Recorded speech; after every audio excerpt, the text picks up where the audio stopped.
So my sister felt that something was wrong with me, and I was out in the hallway. I stepped outside because I felt one coming on, and I put myself on the floor, and my sister ended up finding me in the hallway at Excel. And she was like, I knew something was wrong. And so it's just that twin instinct, just having a built-in best friend. It was great. But yeah, that whole season was a lot. And so I ended up graduating 8 months early. Here, best scenario. We're at Walmart, and I'm handing you a price gun, right? And you put out how much you think this item's worth, right? You know, sometimes we give people that ability to put the price tag on us of what we're worth, of what we think we're valuable of.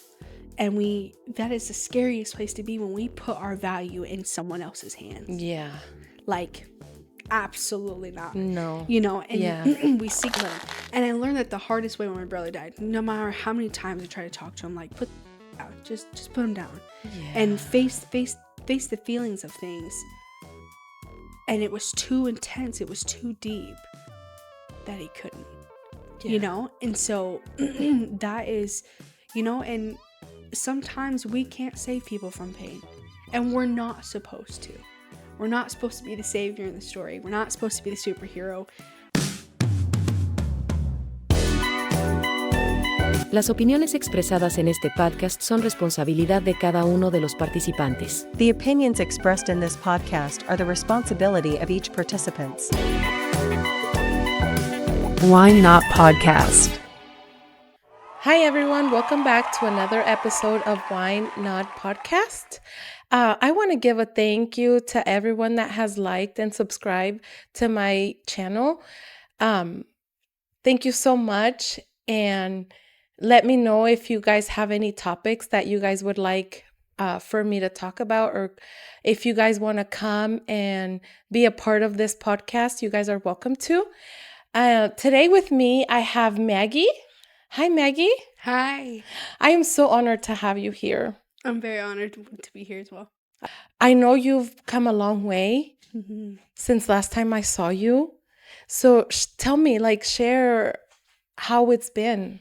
Yeah. So the last time we met, I was going to the Excel Center, and life was crazy. It was very chaotic. I had custody. My family had custody of my brother's 3 kids, and that's why I dropped out of regular school, Jeff, to then be admitted to the Excel Center. So I was able to take the kids to school with me while I pursued my education.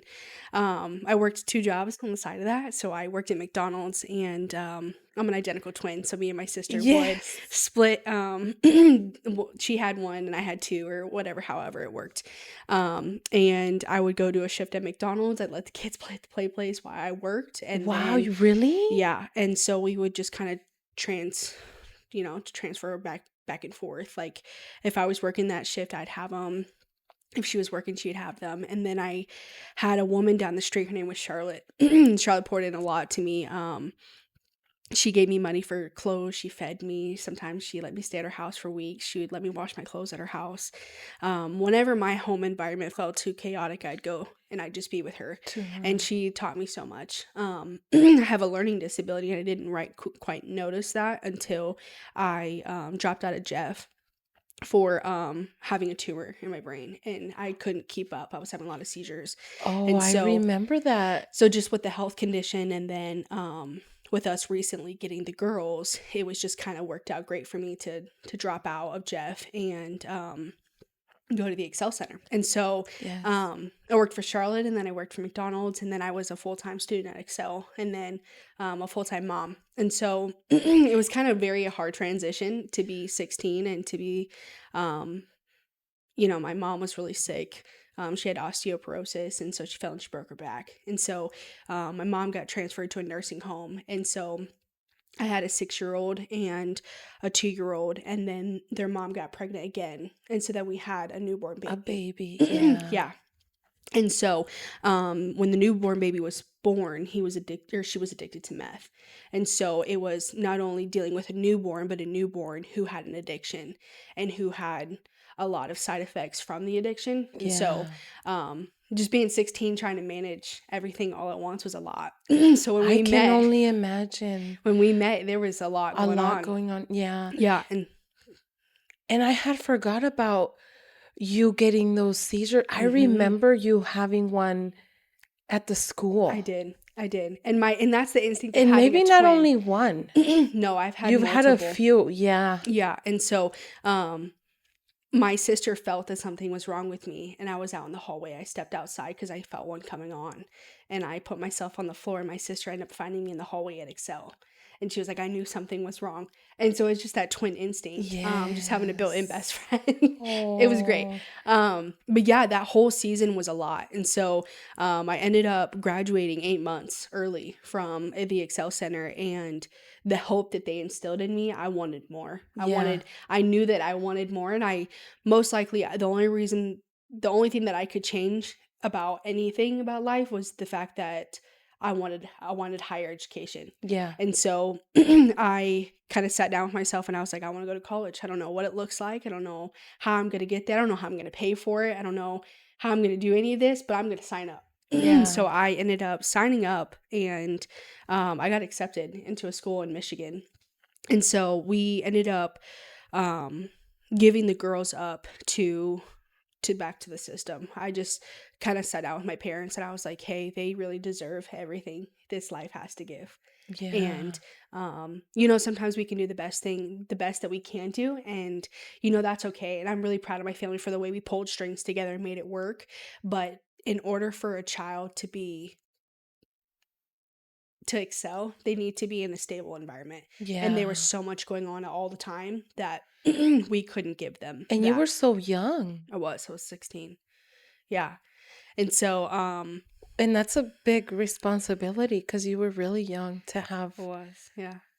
Because I remember you would come in because they have a daycare at the Excel Center. Yes. So you would come in, bring those girls to the daycare, bring in like the diapers, the milk, the everything. So you had to be in charge of all of it. All of it. Yeah. And I didn't really realize how much people are like, oh, you just took care of them. But in my mind, in my heart, in my soul, I was a mom. Yeah. I know I didn't physically birth them, but building that connection of an infant and a mom from just physical touch or the scent or waking up when they cry, knowing that you're going to provide all of their needs. Yeah. That's a mom to me. Yeah. So, and even I wasn't just a TT. I wasn't an aunt. I didn't get the responsibility to do all the fun things. It was more like discipline, structure. Yeah. Are you feeding yourself? Are you eating? Are you, do you have clothes? And so honestly, I will never forget this, but the first time I ever stole was when I was 16.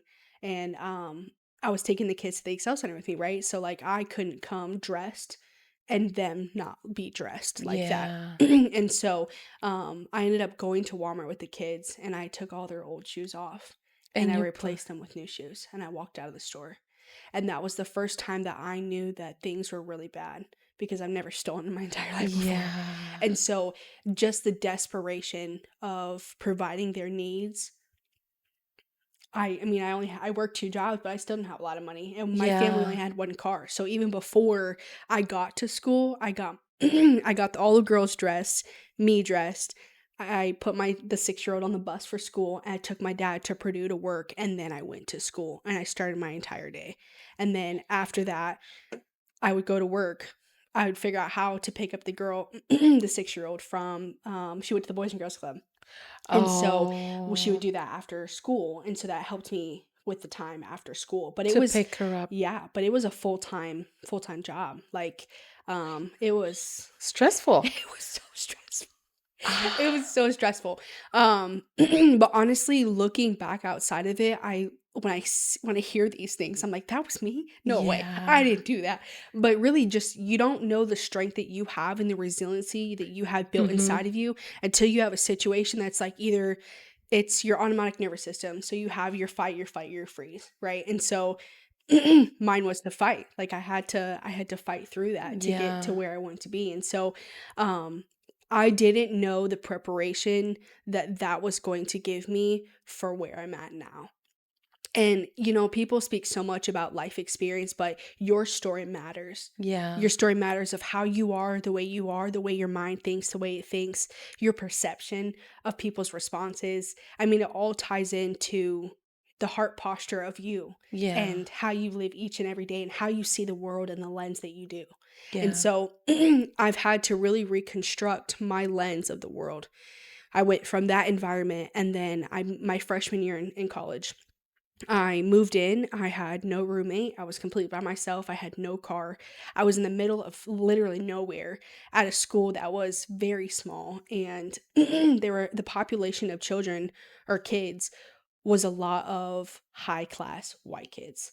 And so going Oh, from here to then to putting me that. there, I was like, what is going on? Like, these kids' parents would come and pick up their laundry, cook them dinner, call them 4 or 5 times a day. And I was like, I've been an adult since I was like 12. Like, so it was a huge culture shock for me to be Yeah. from chaotic environment to I'm completely quiet. It's in the middle of nowhere. So there's no like sounds outside in the city. It's like living in the country.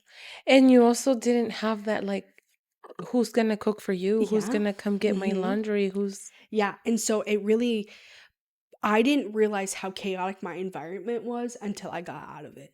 And I was like, this is not normal. People fighting, guns, drugs, violence, people in and Yeah. out all the time, overdoses all the time. Like, that is not normal. And so it really put me into this mindset of like being really defeated, because I was like, I don't know if I can do this. Yeah. Like, it almost was like I needed to create the chaos in my mind to thrive. Like, I Yeah. needed the constant adrenaline rush Yeah. to keep going. You need, yeah.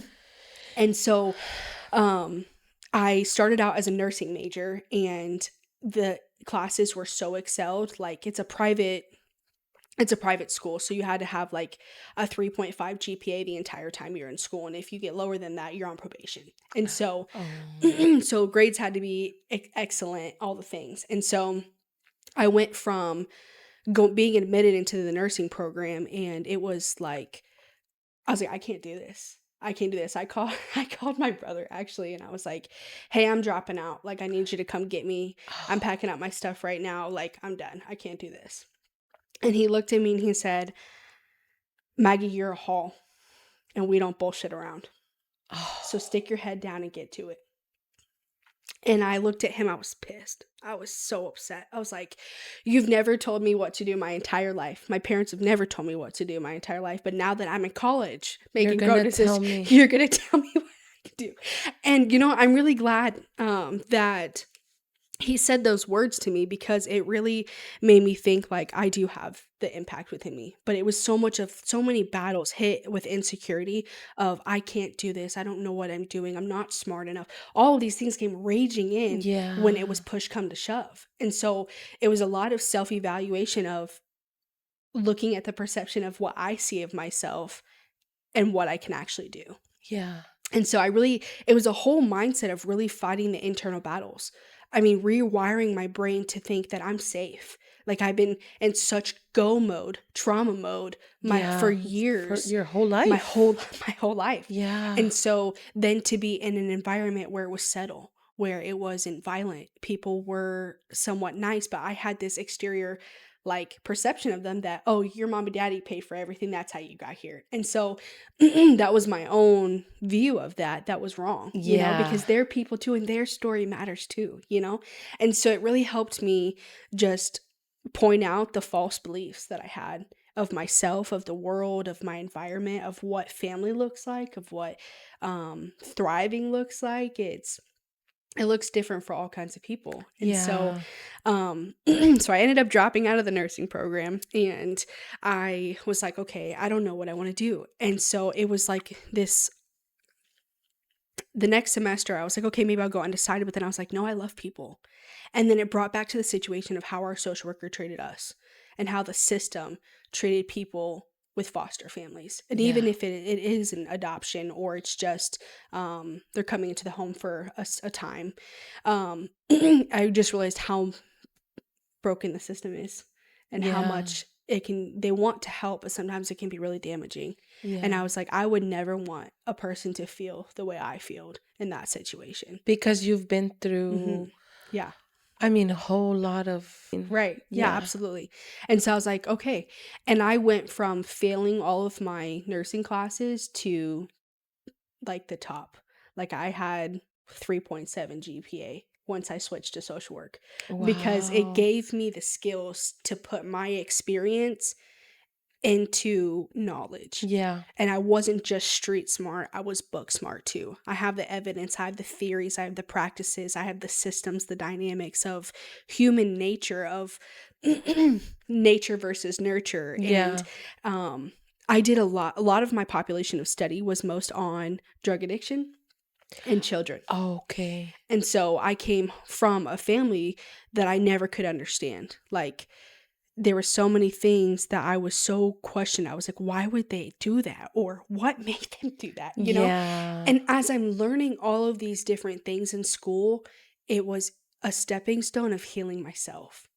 It wasn't just me healing my trauma. It wasn't just me healing my false identity. It wasn't me just healing and forgiving. I mean, I called my mom sophomore year and I cussed her clean out.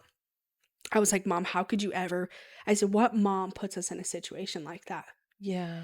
And my heart broke because I'm like, I don't know how I could ever do that to somebody. Yeah. And so forgiveness takes a lot, right? Like it's so we forgive people for us, not really for them. For them, yeah. Because And what was your mom's response? She broke down and she just started crying.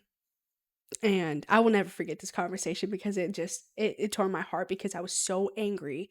I didn't know how to express to her that she hurt me in the most detrimental way. Yeah. And so,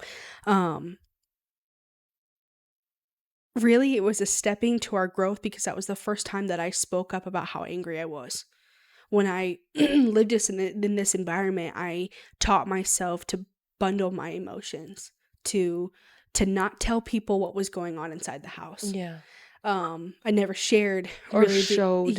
Showed. Like it was like I need to stay on surface level so I don't get tagged and people actually start to ask questions. Yeah. And so it really made me into this person that it was really hard for me to open up and to tell people how I was feeling. Yeah. And so I mean my dad has autism, and so sometimes he gets very overstimulated sometimes, and it led to him being very violent. And so he's not like that anymore. Okay. But growing up with that and the environment and the violence of my brother and the drugs, it was almost like this fear if I told someone actually how I was feeling that it would end in physical punishment. Yeah. And so to work through all of these things while trying to manage a social life in college and the anxiety of school and making friends and being social and not isolating and not wanting to close the doors. It was a battle. And I had to remind myself that I needed knowledge to make the change. I couldn't do it on my own. And so with any situation in life, it's like people don't know how to do better until you teach them how to do better. Yeah. And so, I didn't just learn an education. It gave me so much empowerment and so much strength and the ability to push myself not only mentally and cognitively, but to push myself to keep finding that lion that I had in the back closet. Yeah. And so the more information that I would learn, I would be triggered. Like, trigger here, trigger here, trigger here. And it really gave this whole span out of like, wow, these are all the things that I'm working through in myself. And so I just graduated with my master's degree in clinical social work. And so I am now working on getting my license to be a therapist. And so when I look at myself, it's how do I work through my own things if I'm helping other people do that too, right? Of like, I can't be a person that points out things for people to change in themselves if I can't look in the mirror and be like, hey, Maggie, this is what we need to work on. Yeah. This is your heart posture behind this. Where is this coming from? And so, the thing about healing is there's no deadline. Like there's no like, you know, and I think that's why in society hurt so bad is because we want to move on past the hurt so bad. We want to just get to that point of being content. But no matter what season you're in, it just unlocks doors Yeah. that still need to be worked on. And I feel like everyone has their time to heal. Yes. Yes. Like we want, you know, someone to heal like the next day, or like if we hurt somebody, we want them to like forget it or forgive. Yes. And you have to give them their time and their moment to heal. Yeah. And everything in life is a process. It's like my mom always told me the only thing that is ever consistent is change. Is the seasons change, the colors change, our environments change. And the only thing that ever is consistent and is stable is change. And so we have to learn to be able to put ourselves in situations that create us to change. Yeah. Because if everything was always consistent and everything was always stable, would we ever know how to reach our highest potential? Because it challenges our mind. It challenges our emotions. It challenges our beliefs, our systems of thinking. Everything's kind of tied into one, you know? Yeah. And so, just continuing to be on that path of like education. It was like, wow, you went to college, you're so great. But then to me, it was like, that was being in college for 5 years was the hardest part. Like not even my home environment. I think just to learn to be on my own. And that was like really hard for me. I never slept alone, right? So I slept with my twin for 20 something years before I left, right? So, I mean, I didn't know how to think. My sister is more dominant in thinking, right? And I'm so good with the chill. I'm good with the flow. We do whatever we want, right? And so I didn't know how to make decisions for myself. So even I would call my sister in the grocery store like, hey, I need to spend this much money because I need food, but I'm nervous to spend it. And I would need her approval to then be able to do that for myself. Oh my. And so it was this like, it was a challenge. I mean, I couldn't sleep. It was hard for me to make decisions. I mean, literally it was the hardest part because my identity was so much in being a twin. I always had a built-in best friend. Yeah. So I never had to question myself. My sister would always confirm. And she'd be there with you. And so if I'm stepping into it, she's stepping into it with me and we're going to get through it together, right? But it wasn't just Maggie. It was just Maggie again. And it was almost like I didn't have to introduce myself as, oh, I'm Olivia's twin. Or I'm an identical twin. You're probably going to see her around. It was, oh, I'm just Maggie. I can just show up as Maggie. I don't have to worry about someone else questioning. Yeah. And then I got so used to just being Maggie that when my sister came to visit me, they were like, you had a twin? And I'm like, oh, I didn't tell you that. Oh. But it was almost like separation anxiety from her. Because I was like, what is going on? And now that I look back at it, I'm like, oh, no wonder it was that, like no wonder I struggled because I walked life with somebody. I mean, I was literally in the womb with someone else. Like we shared everything. So it was a really cool journey. I mean, it took me and Olivia a long time. We would always fight when we were together. And so I couldn't figure out like why we couldn't just be together. But we fought because we missed each other so much and we were angry with the other person for not being with us. Yeah. And so we had to look at that emotion as, I love you. I want to spend time with you. It's not because I'm mad at you actually, or it's easy to take your anger out on the people that you love, right? Yeah. So like, because that's acceptable for them, but you can't go off on a stranger and expect them to come back and be cool with it, Yeah. So, just like that perspective. And, that makes me like sad because I can only imagine. Because, I mean, I didn't think that would be one of your challenges while being in college. No, neither did I. And I didn't prep myself for this. I was basically like, pack my bags, peace and blessings. Like, I'm out. And you were probably like happy. Yes, I'm gone. Bye, guys. And, but then when you were there, it's like, oh, no. Yeah. Absolutely. Yeah. But it was a really big journey. I started working a lot. Just to get myself and the community that I built around myself. It's super important, the community that you have around yourself. Yeah. And there's a study done with rats. And I didn't quite understand the emphasis of this study until I applied it to my own life. And so it was basically like there's a rat in each cage. And so one rat has water that is like drug induced. And so he's by himself. But then there's another rat where there's drug induced water and then there's pure water. But there's a bunch of other mice with him. So there's like maybe 6 in this cage, 1 in this cage. The one that was isolated always chose the drug water. But the rat that had the community around them never chose the drug water, even though it was accessible all the time. Oh. And so the study just goes to show that who you're around and who your environment is and who uplifts you and who speaks into your life and who you allow to speak into your life. Because not everyone deserves a place to speak into your life like that. Yeah. But it just showed my environment. And so really it was just like I had to learn that I needed people, even though I wanted to prove to myself that I could do it on my own. And I had to die to my ego. Like, Maggie, I can't do this alone. I can't do college alone. I can't do any of this alone. And I have to choose the right people to walk in it with me. Yeah. Yeah. Wow. Oh my goodness. That's crazy. Yeah. So you were in college 5 years. Yeah. So I graduated with my bachelor's in 4. And then I did an accelerated master's program in a year. Okay. So, yeah. That's amazing. Yeah.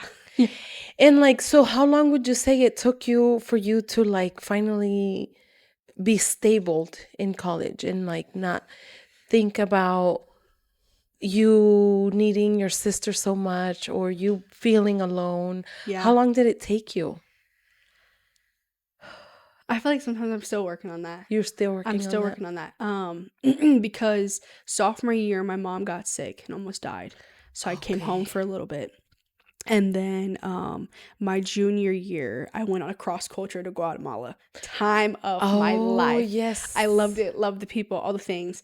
But I came home and my brother got out of rehab the same day I came home. My brother that had the children. Okay. And 6 days later, he overdosed and died in my parents' house. In my old childhood bedroom. And so that really put me, all of the work that I did, kind of went down the hole for a minute. It really, I just, my family's always been, it's just been us siblings. We never really had extended family. And so for one of the people that I've loved the most died. And so that would just kind of put me in another spiral of like, what is the point of life?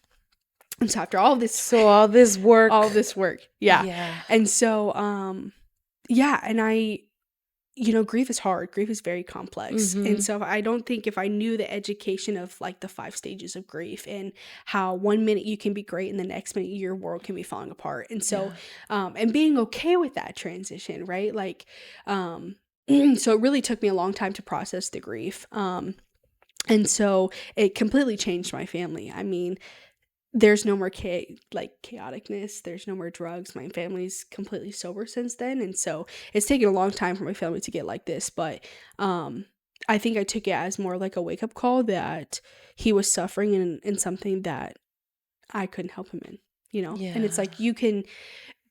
But, I'm also very blessed to have an experience to be able to experience that depth of grief. Yeah. Because now I have that experience to then walk other people through it, and I think that's something that we can look at an inspirational view of experience in life is like, not everything is happy rainbows and sunshines all the time, and nothing is stable and things like that. But the experience that you do have, you have the ability and you have to have the perspective to, you can choose that way or you can choose this way. Yeah. Are you going to choose it as, to keep you stuck and chained to the floor? Or are you going to take it as, I have this perspective so I can go impact more. Yeah. I can see someone on a personal level. I can look them in their eye and say, I see you because of your grief. I see your hurt. I see, and the whole basics of social work is for people to be seen, heard, understood, and known. Yes, that's I want your voice. I want to hear your voice loud and clear. What can we do to implement that I hear your voice loud and strong? Yeah. That your story matters, that your experience matters, and that there's hope, And so the whole thing is like, people held on to hope for me when I couldn't see it. Yeah. And then when I was able to finally see it, I was like, wow. And I had all of these support systems around me. Like, even though I didn't have the most present parents growing up, it was more of like, I had the Excel Center. I had people that poured into me, that made sure I was fed, that I had a teacher who fed me for 2 years. And her name was Miss Martin. And I will never forget her. And Yeah. just like, you know, our experience has the ability to open up doors to see people in a different light. And I think that's why I'm mostly blessed that I did have all of these experiences, that I do have some background of being like, yeah, I can understand where you're coming from, and that really sucks. And let me walk you through that. Can I hold your hand? And you don't even have to hold my hand. I'll stay back 10 steps and I'll watch you. Yeah. And if you need somebody, turn around. And that's what I view of being a social worker. That's what I view of being just a therapist. And so I'm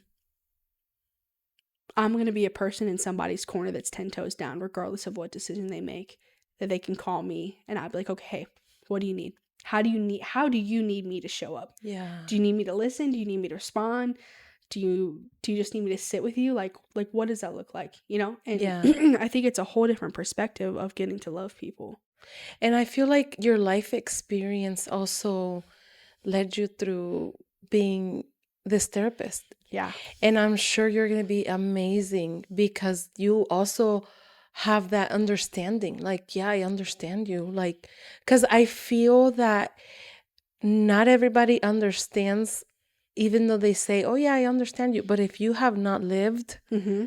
how are you going to understand? Right. Absolutely. You know, and like you lived so much. So like you understand a lot of different situations because Yeah. of all your life experience and Right. all the stuff that you went through. Yeah, and I think the important thing is like when communication comes into play, of like using those forms of communication, like, hey, I don't understand, but could you help me understand? Like, Yeah. what is that like for you? And sometimes I feel like people are so absorbed with themselves of how they interpret things. They don't take themselves out of the box and be like, wow, I didn't realize that was so detrimental for you. Like we Yeah. talked about a spider coming down. Yeah. And somebody's like, kill it. And the other person's like, Yeah. no, please don't do that. Let's Save walk it it. outside. Right. Yeah. And so our experiences in life shape our ways of thinking. Uh-huh. So every encounter that you have with someone is based off your perception of your reality. And your Yeah. reality is based upon your experiences. And so sometimes I was in class and they call him Little Jimmy. And so Little Jimmy has had 18 years of experience, right? And he has one encounter and it triggers him all the way back to 6-year-old Jimmy when he was neglected or he was rejected or he told him that he was too fat, he couldn't go work out on the treadmill or, you know, anything like that. I mean, Yeah. you know, people speak things to our life and sometimes we have those control if we take it and we attach it to ourselves. And so like people speak things over your life and you have to be the person to choose, am I going to believe this false truth or am I going to choose that I see higher and I see greater in myself? Yeah. And that self-inner esteem. And so sometimes even like with that spider, like sometimes people call friends spiders. I know. You know, like they talk to them, what's up? They're chilling on their desk like, hey, I actually have a friend who does that.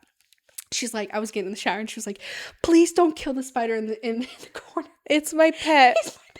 You know what? My dad was the same way with bees. Really? Yes. He had a bee like hive and like he would have water to give to those bees. Really? Yes. Wow. And like we would try to like kill them. Oh no. Mm-hmm. You're not going to kill them. And he would pour more. They would really drink the water. Really? And so when he would see the water like almost out, he would get more water for them. Wow. I know. Wow. And that just reminds me of even like, you know,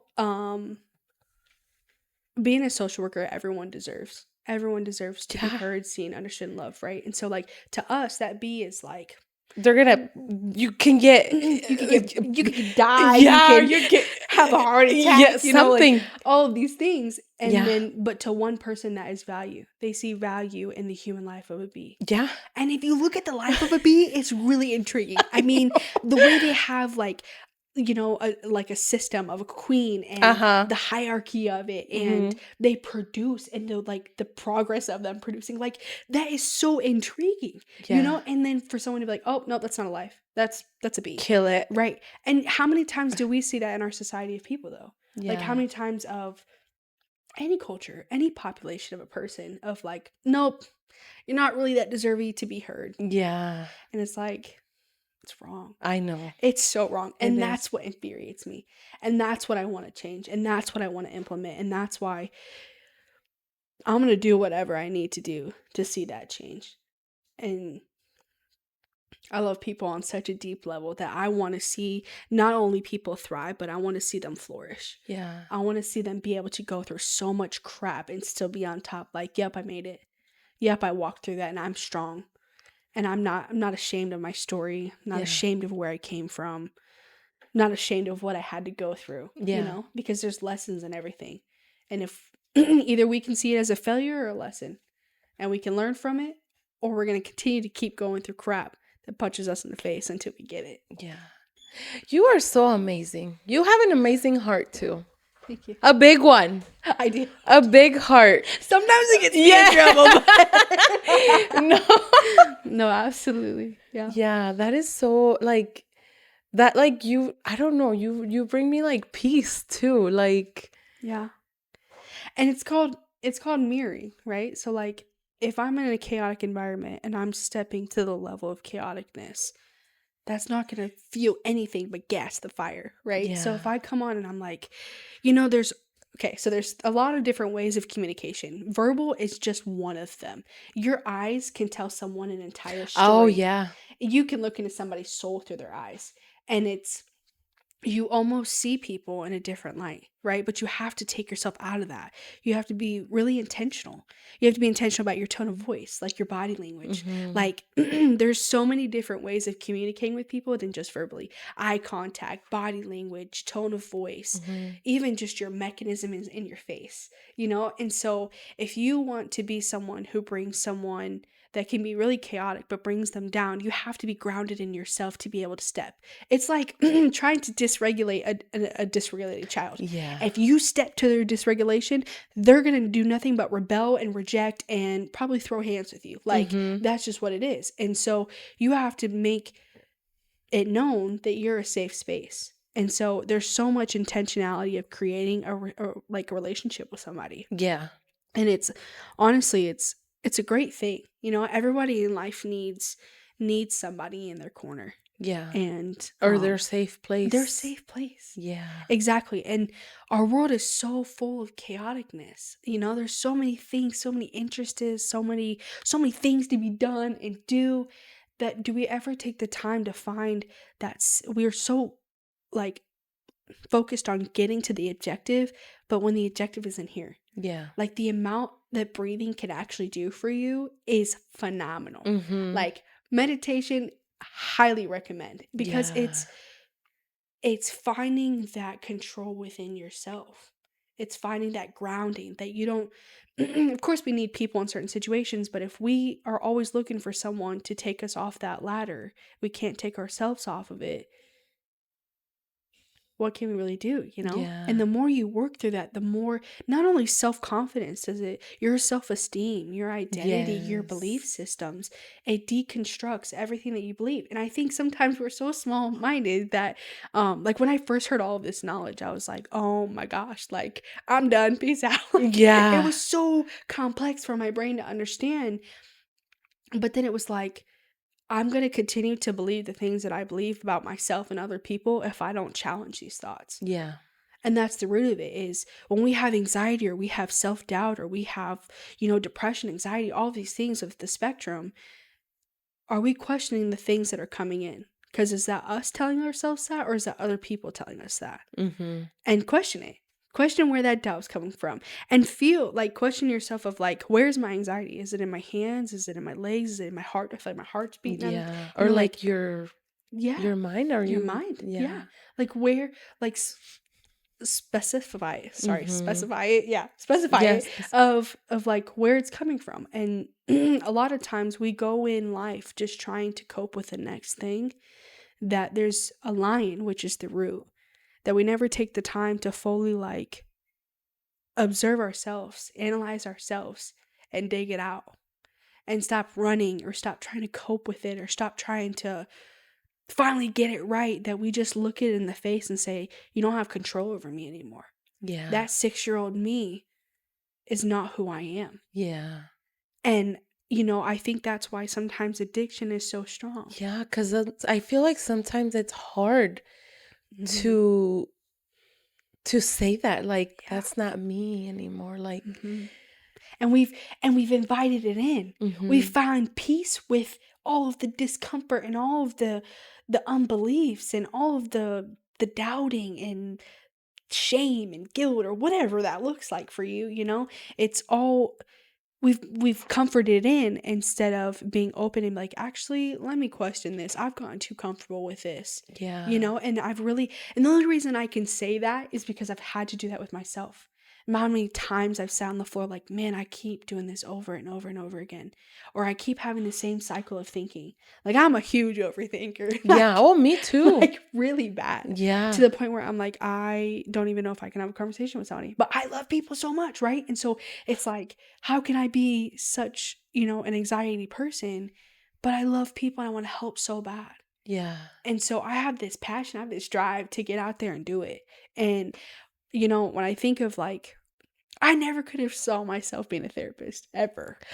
But you know what? I do. I did. Like, when I would see you, I knew you were gonna be someone. Really? Yeah. That's You amazing. just, I don't know, just the way you were so young and the way that you already like your thoughts or the way you think, the way you are. Not every like 16-year-old thinks the way that you would, Yeah. So Yeah. that's why I'm like, yeah, I knew you were gonna go to, I just like, I had a feeling that you and your sister were gonna do something in life. Yeah. Because your sister is also, did she move? Yeah, so she actually moved like an hour away from Lafayette. Okay. And she's got a baby now. I know. He's so cutie. I love him so much. Oh. Yes, and I'm so happy for her and just her Yeah. growth. And she's married. Yeah. We picked two total different lives, and it's great to see her thrive in that element. Yeah. Like, I love that she is married and that her husband is amazing, and that they have a family. Yeah. That's that's different, and Yeah. they get to create new generational things. Yeah. And I don't know, it's just like a breath of fresh air, Yeah. And I would do anything for her. Like, she is my ride or die. Like, Yeah. And you guys are so, because like I said, you guys were so young and you had this big heart where you were taking care of those little girls, and that said a lot about you and your sister. yeah. So I think maybe that's why I saw you guys were, Right. going to be something. And I think, like, remember that hope that I was talking about earlier of just like you seeing the hope in me when I couldn't see it for myself. Yeah. To me, I was drowning. I mean, I was gasping for air. Oh, I bet. And and like that's a simple thing that we do for others, is that we see the best in other people. We see their Yeah. potential, and we don't just love them for who they are today, but we love them for who they're going to grow to be. Yeah. And we hold that for them. Like, come on, I'm rooting for you. Get up. And you Yeah. know what? Sometimes that might be a little cruel. Like, okay, you need to get your head straight. You're slacking. And and that's a hard part too. I'm also learning this like right now. Of just like being truthful with people, of telling them actually how either one, they made you feel, or two, how they're acting. Mm-hmm. And I think sometimes I'm so afraid of hurting someone else's feelings. But how is there growth if we don't correct? Yeah. But we have to correct with love, right? Yeah. Like, we have to correct with gentleness and with the right heart posture behind it, of like, hey, I freaking love you so much that you need to get your crap together. Like, Yeah. and doing it like that, And I also feel that the truth hurts, It does. but it also helps. It does. It does. You Because know? if there's no correction, how do you grow? How do you know Yeah. that you're like, oh, wow, I shouldn't be doing this? Or maybe I shouldn't think like that. Or, wow, that was really negative. Or, like, even anything. And also, like, the part of pointing out negatives, right? Like, we always encourage, the good feelings. Like, oh, it's good to be happy. It's good to do this. It's Mhm. good to do this. But we don't ever validate the bad feelings. Like, I'm having a really crap day today. or like, man, they really hurt my feelings, or they gave me a dirty look for no reason. And you think these things, but it's like, it's okay to validate the negative too. It's okay to have a bad day. It's okay to have a couple bad days. It's okay, yeah. It is. Like, it's okay that your feelings are hurt, or you're mad, or you're angry, you're upset. Like, we don't have to always validate the positive things. We can validate the negative ones so we can sit in it and process it. Mm-hmm. And yeah, because you don't know what might happen. One day you're happy, the next day you don't know what can happen. And then it just brings you down. It does. Because every day is a new day, and every day you experience different things, different... Mm-hmm. People out there like honking at you, and you're like, the road rage is crazy. Yeah. So it's like that might just bring you down again, yeah, and it's okay. But it's also, I feel like it's the way you react. Yes. And like going back to talking about like trying to approach someone like a child who's de-escalated, right? And so if we can't control, if we allow other people, okay, here, best scenario. We're at Big Lots or Walmart, and I'm handing you a price gun, right? And you put out how much you think this item's worth, right? Sometimes we give people that ability to put the price tag on us of what we're worth, of what we think we're valuable of. And that is the scariest place to be, when we put our value in someone else's hands. Yeah. Like, absolutely not. No. And we seek validation from other people. And so it habilitates for us to see our identity from other people. Yeah. And not only that, but like, if you can be so grounded and so rooted and just your identity and who you are and who you can be and who your heart posture is, we wouldn't allow anybody to dictate that. Yeah. And get us out of our body like that. Like, somebody can say something to you. Okay, so my freshman year, there's this girl. She's talking about my family. She didn't even know me. And I swung open her room door, and I was smacking my fist. I'm like, I was cussing a lot. I was off the gunk, I'm about to freak you up, like all the things. And I was really about to go down with her. Yeah. And I stepped back and I was like, Maggie, I'm not in that environment anymore. I don't have to protect myself like that anymore. I can just use my verbal communication and know that I can walk away. Yeah. And so when we we have that control. And a lot of people are like, well, you made me do this. You have to be responsible for your own actions, because the only three things that we are responsible for is our emotions, right? The way we act and the way we treat people. Yeah. And like, I can be angry in a situation and still choose to walk away and not treat you like that. Yeah. Or, you can say something to me, but I'm the one that gives you permission to make your words hurt me. Mm-hmm. I give you that permission. And so I'm saying this like it's easy, and it absolutely is not. It takes so much work. But really, we have to sit down with ourselves. You have to ask yourself those hard questions. And if you want to get to the truth, you really have to be truthful with yourself. And that might hurt your feelings. Mm-hmm.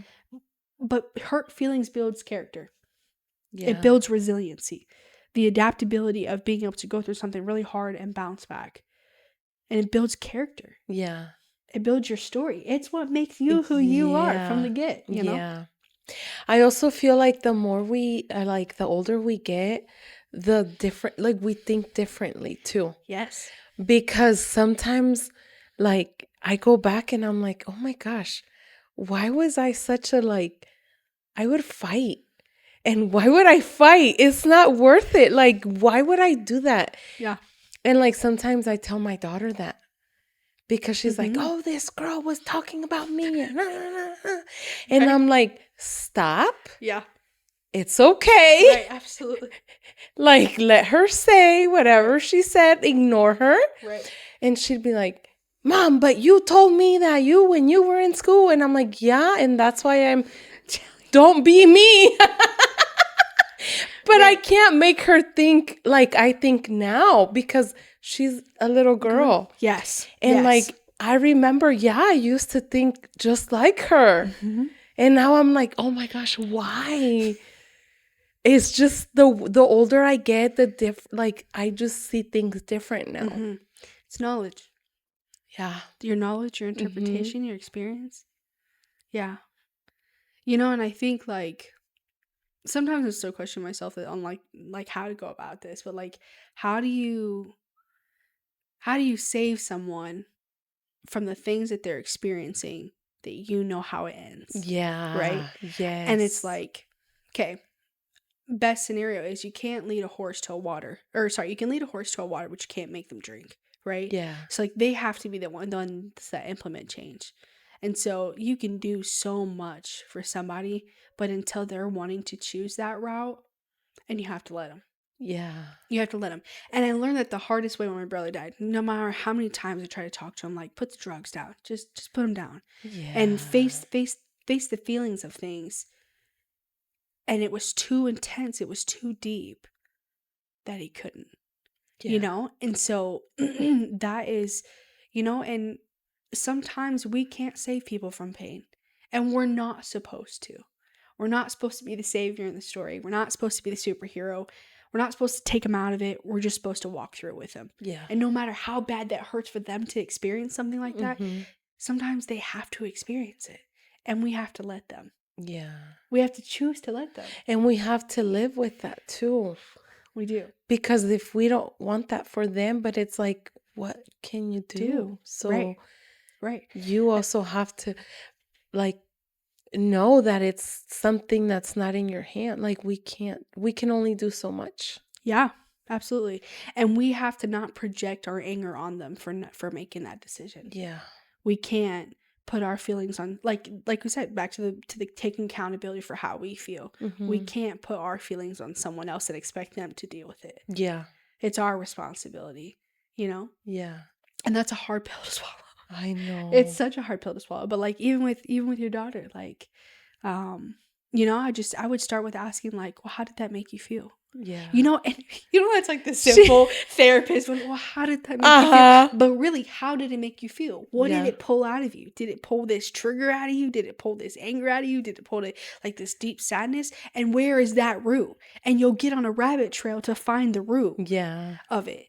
And yeah. I mean, like what I tell her is like, and is it true? Is it true? She's like, true? No. Right. Then why are you what are you mad for, girl? Yeah, that's what I always tell her. And is it true? Yeah. No. Yeah. Then why are you mad? Just just ignore it. If it's not true. Yeah. Yeah. But yeah. I love kids. I love their minds. I love the way they think. Because they're so innocent too. Yeah. Yeah. So you're not around your sister anymore a lot, like often? No. She got married and she had the discussion. It was almost like the worst breakup of my life. Oh. She was like, Maggie, I love you so much and you'll always have a place in my heart. But you have to give up taking care of me so I can let my husband do that. Oh. And I almost had to look at her husband like, I swear to you, if you break her heart, I will do something serious to you. Yeah. But it's crazy because with twins, I've had the best relationship with her husband. It's like he's a built-in best friend too. Yeah. And sometimes people look at that as like really weird, but the connection that I call it the three. The three amigos.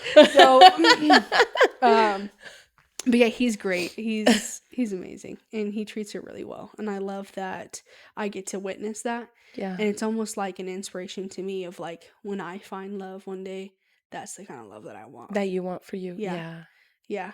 And they met at the Excel Center, right? They did. Yeah, they were high school sweethearts. Yeah, that's so cute. Yes, it's beautiful. Beautiful. So how often do you see her? So actually, since she's had the baby, she's actually been over quite a bit. Like she's been with me for like the last 2 weeks. So just because raising a baby is hard and it takes a village. So any of you have children out there, it takes a village. And don't be ashamed of the game. Like, so yeah, we've been tag team and she'll sleep one night, I'll sleep one night, and we all just work together. And it's crazy. Nice. And the reason I really moved home was because a couple weeks ago, she looked at me and she calls me Marge. She was like, Marge, I always thought that we would raise our kids together. We always talked about that. And I've been away for 5 years. So to think about her raising children and me not being a part of their lives like that. Like, that broke my heart. Yeah. I'm like, me and my sister are tight. Like, my whole family, Yeah. my whole siblings are tight like that. So, of course, I was like, I'm in the game. So I immediately started looking for jobs. I was like, I'm moving back to Lafayette. Like, Yeah. this is where I need to be. And the part of that is like, I feel like I kind of ran from it for the last, couple years. And so now Yeah. I'm facing back with that line that I just worked through there. Yeah. And now I get to walk through it now and be like, nope, that's not me anymore. Nope, that's not the version of me anymore. Yeah. I'm this Maggie now.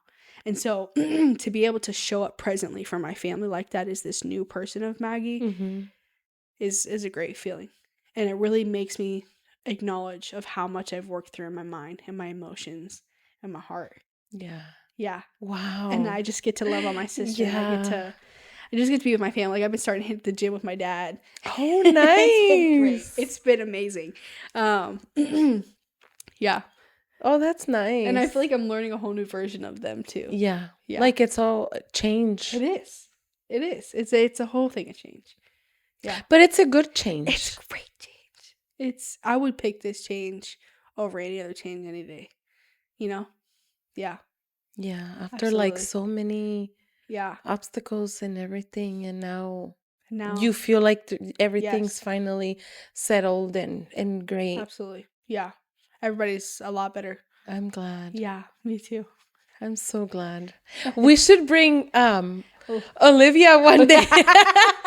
Yes, that would be awesome. Okay, last week she was like, Marge, I love how I'm still an adult and I'm still getting blamed for your decision. Oh. And I was like, yo, wait a minute. So we just, being a twin's amazing. Yeah. It really is. And I'd love for you to interview her. That would be great. See her Like, perspective from it. Because I Then- want to know, like, what it was like growing up with a twin. Right. Like, what are the pros? What are the... Yeah. All right, well, I'll tell you the story. I was, I got in trouble at school one time, and we had to stand on the line for recess. Like, we couldn't go play. And there was this cute boy I wanted to go play with. And so I was like, Olivia, you're going to stand on the line for me, and I'm going to go play. And she actually did. And then she got so pissed off that she told the teacher, and we both got in trouble for it. And I was like, come on. So we have a lot of switch stories of just, like, switching out places. Mm-hmm. And Like, it was her, not me. yeah. Oh, Yes. that's so cool. It's amazing. I'm truly blessed. That's a nice, like, you guys had a great bond. Like, We did. yeah. It's almost hard to describe the intellect, the emotional, like just the knowledge of each other. Yeah. Like, I know her like she's the back of my hand. Like, our social security numbers are the same. Like, or just like one number off. One number like, off. So Yeah. I mean, like, there was one time where I got my driver's license and I gave her a concussion and she couldn't pass the driver's test. Oh. And so we were driving down the highway and she was in the wrong freaking lane and she didn't have her license, but I did. So I gave her my license. Oh. And she ended up getting pulled over and I got the freaking ticket on my license. Wow. So at that moment, you're like, here, save yourself. But then,